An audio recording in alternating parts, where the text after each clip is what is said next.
अस्सलाम वालेकुम। मैं हूँ खान ज़मान और आप हैं VIP English grammar by Khan के साथ। आज का जो लेसन है वो है एक्टिव वॉइस और पैसिव वॉइस के मुतालिक कि इन बाद औक़ात जो है ना हम एक्टिव में यूज़ करते हैं, बाद औक़ात हम पैसिव कॉन्फ़िगरेशन में यूज़ करते हैं। सो the difference between active voice and the passive voice, how we come to know that the sentences in active voice are in passive voice. So इसके लिए एक छोटी सी बात मैं आपको बताता हूँ कि डिफ्रेंशिएट कैसे करते हैं कि ये फ़िक्रा जो है ना ये एक्टिव का है या ये पैसिव का है। एक्टिव का जो फ़िक्रा होता है ना, उर्दू में इसको मारूफ़ कहते हैं, मारूफ़, और पैसिव में उसको हम मजहूल कहते हैं, मजहूल। अच्छा, अब यहाँ पे ना एक्टिव में ज़रा थोड़ी सी बातें ज़रा ध्यान में रख लेना। एक्टिव फ़िक्रा वो होता है जिसमें जो डूअर और द एक्टर और द एजेंट और परफॉर्मर ऑफ द एक्शन उससे काम शुरू होता है और आगे जा रहा होता है। मतलब है यहाँ से आज से आगे होके वो रिसीवर तक पहुँच रहा होता है। मसलन अब अगर in case if I am teaching my students, so अब ये जो टीचिंग का काम है ना ये मुझसे हो के मेरे स्टूडेंट तक जा रहा है। सो अब ये जो है ना ये एक्टिव कॉन्फ़िगरेशन होती है जिस वक्त काम जो है ना वो काम करने वाले से दूसरे यानी ऑब्जेक्ट तक जा रहा हो। और पैसे में क्या होता है? पैसे में ये होता है कि काम उसकी तरफ आ रहा होता है। अब मसलन समबडी इज़ टीचिंग मी, अब कोई बंदा मुझे पढ़ा रहा है ना, तो मैं क्या कहूँगा? मुझे पढ़ाया जा रहा है। वो जो काम है ना, पढ़ाने वाला काम है ना, वो मेरी तरफ आ रहा है, मुझे पढ़ाया जा रहा है। मीन्स के वो जो भी एक्शन होता है ना, मतलब वो इसकी तरफ आ रहा होता है, ये रिसीवर की तरफ आ रहा होता है और रिसीवर शुरू में होता है। एक्टिव में जो एजेंट और द डूअर और द एक्टर जो होता है ना वो अहम होता है, और पैसिव में रिसीवर ऑफ द एक्शन वो अहम होता है। अब मैं आपको एक छोटी सी एक मिजाजिया सी बात बताता हूँ। मतलब कि कई लोग होते हैं ना वो छोटे छोटे वो कुत्ते पालते हैं शौक़ के लिए, छोटे छोटे कुत्ते होते हैं उनके पास। अच्छा, वो that's also a sort of decoration piece. अब आप उसको कह सकते हैं कि जैसे मुख्तलिफ़ चीज़ें डेकोरेशन में होती है तो वो भी that's also a part of that asset, उस असासे का ये भी एक हिस्सा होता है। सो अब अगर फर्ज किया आपके पास वो एक छोटा सा कुत्ता है और वो बाहर गली में चला गया। अब गली में ना उस पर किसी ने काम शुरू कर दिया, बंदे ने या किसी कुत्ते ने उसको मारना शुरू कर दिया। अब उसकी वो जो टों टों की आवाज़ आ रही है ना, वो आपके घर में आ रही है। अब आपके अबू भी उसको सुनते हैं, आपकी मम्मा भी उसको सुनती हैं। तो अब आपके अबू आपको क्या कहते हैं? ओए भागो भागो, कोई कुत्ते को मार रहा है, कोई कुत्ते को मार रहा है, somebody is beating the dog. अब वो जो है ना वो जो है मतलब है यहाँ पे ना, अब आपके वाले साहब क्या है, कोई कुत्ते को मार रहा है। इसका मतलब ये होता है कि कोई अहम है, यानी वो बंदा है या कुत्ता है। अब आपके अबू का मतलब कहने का ये है कि जाकर उस बंदे या कुत्ते को मारो।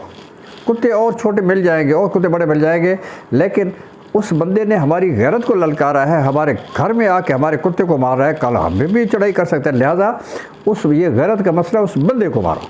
यानी वो कोई जो है ना वो परफॉर्मर ऑफ द एक्शन, वो जो है ना उस वक्त at that time that is important, वो अहम है। अच्छा, इसी बात को आपकी मम्मा भी सुनती हैं।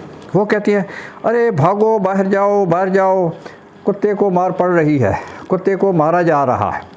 अब बात उनकी भी वही है, लेकिन अब वो उनका मतलब क्या होता है? वो कुत्ते को अहमियत दे रही है कि भाई कुत्ते को ना पकड़ के घर ले आओ। अब उसे कुत्ता मार रहा है या बंदा मार रहा है, दफ़ा करो उसे, लेकिन आप कुत्ते को ना पकड़ के घर लेके आ जाओ। अब वहाँ पे यानी कुत्ता अहम है जिसके ऊपर काम हो रहा होता है। सो याद रख लेना कि पैसिव में रिसीवर ऑफ द एक्शन वो अहम होता है, एक्टिव में doer of the action, performer of the action वो अहम होता है। सो अब ग्रामर के रूल से हमारे पास 12 टेंस है ना, यानी 3 इंडेफिनिट के हैं, 3 कंटिन्यूस के हैं, 3 परफेक्ट के हैं, 3 परफेक्ट कंटिन्यूस के, 12 टेंस मतलब नॉर्मल उसमें। अब इनमें से ना ग्रामर के रूल से 8 टेंसेस के बनते हैं। अब 3 इंडेफिनिट, 2 कंटिन्यूस, प्रेजेंट कंटिन्यूस और पास्ट कंटिन्यूस, फ्यूचर कंटिन्यूस नहीं। ग्रामर के रूल से इसके यानी पैसिव नहीं बनता। अच्छा 3 परफेक्ट के बनते हैं और फिर तीनों जो परफेक्ट कंटिन्यूस हैं ना उनके नहीं बनते, यानी ये 8 टेंसेस के हमारे पास ग्रामर के रूल से 8 टेंसेस के बनते हैं। अच्छा, लेकिन आपको पता होना चाहिए कि पैसे में हम करते क्या। अब इसमें ना जो एक्टिव कन्फिग्रेशन होती है ना, एक्टिव में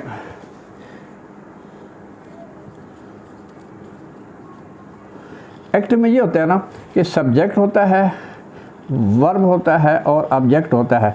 अच्छा, एक और बात भी याद रख लेना कि इसमें जो वर्ब होता है ना, वर्ब वो ट्रांजिटिव होता है। वर्ब ट्रांजिटिव वो वर्ब होता है कि दैट नीड्स एन ऑब्जेक्ट, यानी इट मीन्स का यानी जो action is transfer from the doer to the receiver, यानी टू द ऑब्जेक्ट, वो वहाँ तक ट्रांसफ़र होता है, लिहाजा ऑब्जेक्ट इसमें होता है।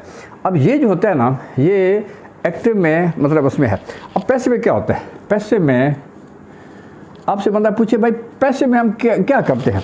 पैसे बड़ी सिंपल सी बात है कि फॉर्म ऑफ टू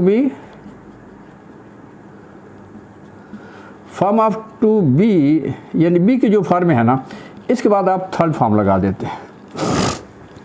मुख्तसर सी बात है कि बंदा आपसे पूछे भाई पैसिव कन्फिगरेशन क्या होती है। अब पैसिव कन्फिगरेशन मुख्तसर 3 अल्फाज में हम इन वेरी शॉर्ट हम ये कह सकते हैं कि form of to be plus third form. Active में याद रख लेना form of to be is, am, are, was, were, be, been वगैरह जो है ना, इनके साथ एक्टिव में चौथी फॉर्म लगती है, ING वाली फॉर्म लगती है। लेकिन पैसे में क्या होता है? पैसे में हर सूरत में उनके साथ थर्ड फॉर्म आती है, यानी form of to be plus third form. जितने भी आपके पास पैसे हैं सबके साथ फॉर्म ऑफ टू बी और आगे उसके साथ थर्ड फॉर्म आप लगाएंगे। अच्छा, अब इसका एक जनरल फार्मूला है। वो जनरल फार्मूला क्या है?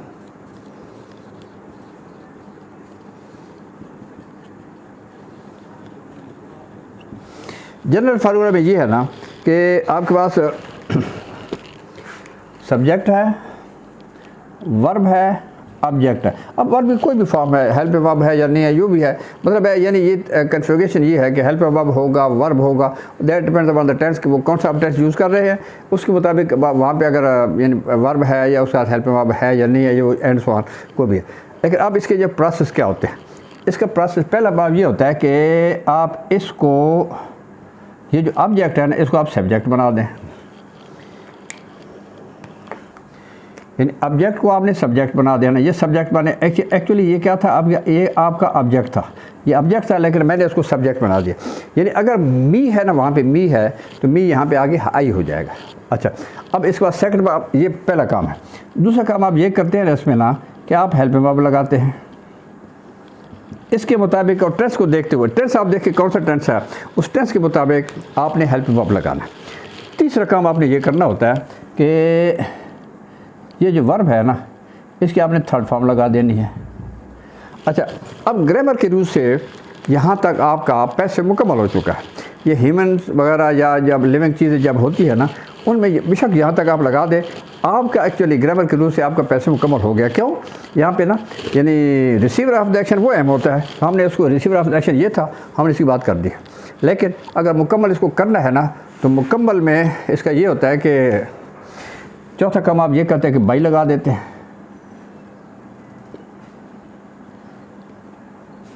और पांचवा काम आप ये करते हैं कि ये जो सब्जेक्ट था ना, इसको आप ऑब्जेक्ट बना देते हैं, यानी ये आपका ऑब्जेक्ट बन जाता था। Actually it was the subject, ये सब्जेक्ट था, ऑब्जेक्ट था। अब यहाँ पे ही है तो वो हिम हो जाएगा, आई है तो मी हो जाएगा। ठीक है, ये जनरल प्रिंसिपल है उसका, यानी changing active voice into passive voice. यानी कितने हो गए? पहला काम ये क्या करना है कि ऑब्जेक्ट को सब्जेक्ट बना देना है। यानी ये जो हमने पढ़े थे ना पीछे कहीं पे जाके वो प्रोनाउन में, यानी एक सब्जेक्टिव केस होता है, I, we, you, he, she, it, they होता है। एक ऑब्जेक्टिव केस होता है, me, us, you, him, her, them वगैरह, ये होता है।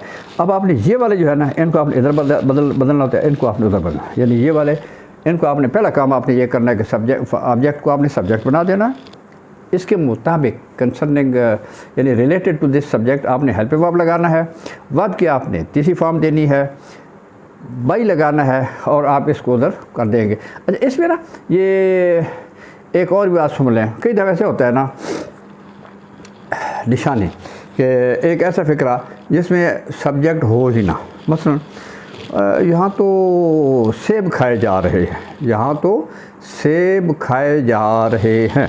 अब हु इज़ ईटिंग एप्पल्स? हमें नहीं पता कौन सेब खा रहा है। अब ऐसा फ़िक्रा जिसमें कि काम करने वाला नामालूम हो, उसका पता भी, performer of the action is missing, so ये फ़िक्रा आपका पैसिव का होता है। यानी कई दफ़ा ऐसे केसेस होते हैं, यानी अपना कि जिसमें जब वो सब्जेक्ट वो गायब होता है तो ऐसा मिसिंग होता है, तो ऐसे फ़िक्रे आपके मतलब वो पैसे के फ़िक्रे होते हैं। ठीक है, तो आज ये इतने से ही सबक है। कल से हम बाकायदा इसको हम टेंसेस के मुताबिक चलाएंगे। बहुत ही आसान बात है।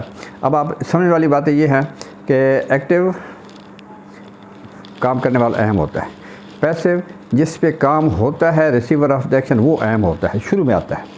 एक्टिव में काम करने वाला शुरू में होता है। अच्छा, अब इसके बाद वर्ब, ट्रांजिटिव वर्ब यूज़ होता है। पैसिव में ट्रांजिटिव वर्ब यानी वो वर्ब जो ट्रांजिटिव होते हैं उनका पैसिव बनता है, इंट्रांजिटिव का पैसिव नहीं बनता। अब वो कहते हैं आई लव का बनाओ, आई लव का नहीं बनता।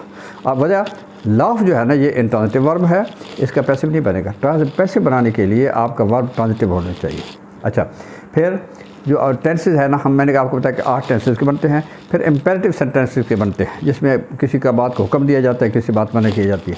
अच्छा, अब इसके बाद जो है ना जनरली मतलब यानी पैसिव कन्फिगरेशन होती क्या है।